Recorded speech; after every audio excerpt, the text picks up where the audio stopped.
اچھا اب ایک سوال یہاں پر ہوتا ہے اور یہ بڑی شد و مت سے بات پھیلائی جاتی ہے کہ خمس کا جو نصف حصہ سادات سے مخصوص ہونا، کیا یہ طبقاتی نظام نہیں؟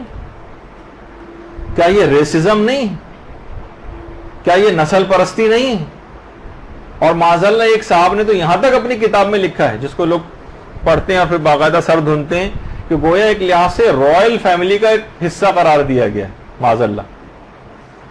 تو یہ جو پریولیجز جو رسول اللہ کے اقربا کو دیے گئے ہیں، وہ کہتے ہیں کہ اس سے اقربا پروری نہیں ہو رہی؟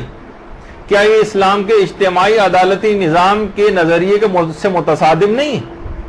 یہ جو آدھا حصہ آپ دے دیتے ہیں ان کو، تو اب دیکھیے علماء ہماری بات بیان کرتے ہیں کہ یہ جو سہم سادات ہم دیتے ہیں، یہ ہر سید کا بھی حق نہیں، شرطیں ہونی چاہیے اس میں۔ مثلا غریب ہونا چاہیے، فقیر شرعی ہونا چاہیے، غنی کو نہیں دے سکتے۔ ایک صاحب ہیں کہ جن کو بہت ساری چیزیں کو کشف کرنے کا جنون جو ہے وہ سوار ہوا ہوا، تو وہ فرماتے ہیں، وہ 4-5 صفحے جو انہوں نے اس میں لکھے ہیں، کہ یہ سادات کا حق ہے، جتنا بھی چاہیں ان کو، یہ چاہے کتنے غنی کیوں نہ ہو جائیں ان کو بس آپ دیتے چلے جائیے، تو پھر وہ اقربا پروری والا الزام اس طرح سے لگ سکتا ہے۔ لیکن اسلام نے شرطیں رکھی ہیں، ہر سید کو نہیں دیا جائے گا، اس کے لیے باقاعدہ الگ سے احادیث آئیں۔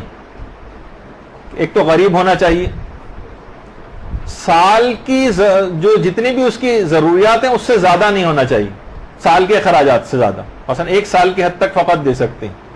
صرف اور صرف عرفی اور شرعی ضرورتوں کے لیے خمس دیا جائے گا، لگژریز کے لیے نہیں دیا جائے گا۔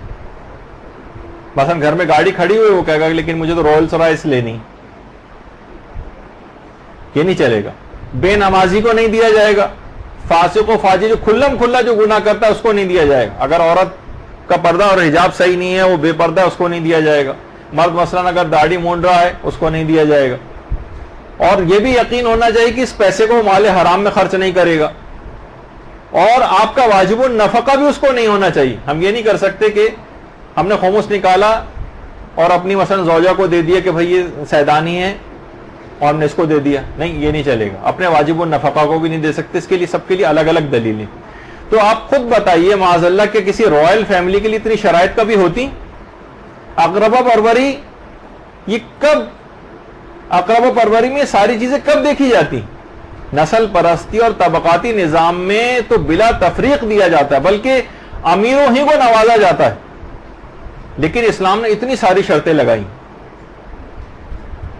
تو ان تمام چیزوں سے دیکھیے، وہ جو خود امام نے کہا کہ صدقہ جو ہے وہ یعنی جو زکوٰۃ ہے وہ لینا حرام ہے، اور خمس کو ہمارے لیے قرار دیا گیا۔ تو جو سید ہیں وہ زکوٰۃ نہیں لیتے ہیں، وہ خمس لیتے ہیں۔ غیر سادات جو ہیں ان کو خمس لینے کا حق نہیں ہے، وہ زکوٰۃ لیتے ہیں۔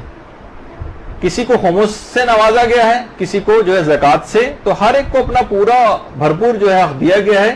زکوٰۃ کا جو دیکھیے، زکوٰۃ کا تعلق جو ہے وہ عام مسلمانوں کے اموال سے، جس سے سادات کے علاوہ جو ہے نا وہ سب لوگ فیضیاب اس سے ہوتے ہیں، اور سادات کو لیکن اس سے دور رکھا گیا ہے۔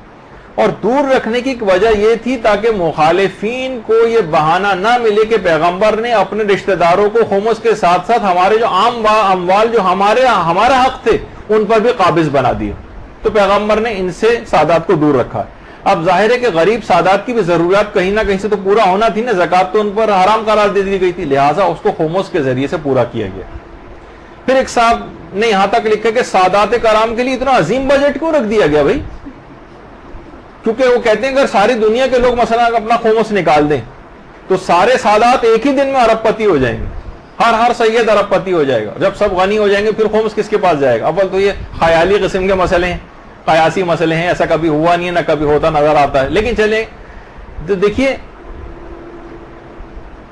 اس کے بھی احکامات ہیں کہ اگر خمس سادات کی ضرورتوں سے زائد بچ جائے تو اسے حاکم شرع اس جو سرپلس پیسہ ہو گیا ہے اسے عمومی کاموں میں لوگوں کی ضروریات میں خرچ کرے گا۔ اس کے الگ دلائل، یعنی یہ نہیں ہے کہ ہم اس کو ارب پتی کر دیں ان تمام ان کو، نہیں، 1 سال کی ضرورت سے زیادہ نہیں دے سکتے، لیکن اس کے باوجود بھی سرپلس اگر سہم سادات جمع ہو جائے تو اس کو لوگوں کی ضروریات میں جو ہے خرچ کیا جائے گا۔